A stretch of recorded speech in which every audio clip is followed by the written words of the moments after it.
ఒక అడవిలో టీను పక్షి దాని 2 పిల్లలతో కలిసి నివసించేది. ఆ అడవిలో ఒక నల్ల గుహ ఉంది. ఆ గుహలోకి ఎర్ర పక్షి మాత్రమే వెళ్ళగలదు. ఆ అడవి మొత్తంలో టీను మాత్రమే ఏకైక ఎర్ర పక్షి. పిల్లలు, రేపొద్దుటికి మనకెంతో ఇష్టమైన బ్లూ యాపిల్ తీసుకురావడానికి వెళ్తున్నాను.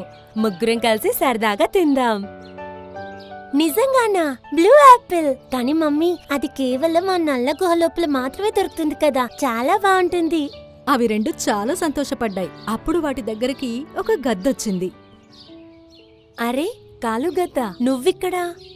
టీను పక్షి, నేను అలా వెళ్తున్నాను. ఇంతలో మీరు బ్లూ యాపిల్ గురించి మాట్లాడుకోవడం విని కిందికొచ్చాను. నాకు కూడా కొంచెం యాపిల్ తినడానికి ఇస్తారా? ఎందుకివ్వను, తప్పకుండా ఇస్తాను. నువ్వు చాలా మంచిదానివి. అన్నట్టు నువ్వు నల్ల గుహకి ఎప్పుడు వెళ్తున్నావు? నేనిప్పుడే బయలుదేరుతున్నాను. ఒక బ్లూ యాపిల్ అక్కడి నుండి తీసుకొనొస్తాను. తెచ్చాక ఒక రాత్రంతా దాన్ని చంద్రుడి వెలుగులో పెట్టాల్సుంటుంది. మళ్ళీ ఉదయం సూర్యుడొచ్చే సమయానికి తినడానికి వీలవుతుంది. సరే అయితే, నేను రేపు ఉదయమే తినడానికి వస్తాను. అలా అని ఆ గద్ద అక్కడ్నుంచి వెళ్ళిపోయింది.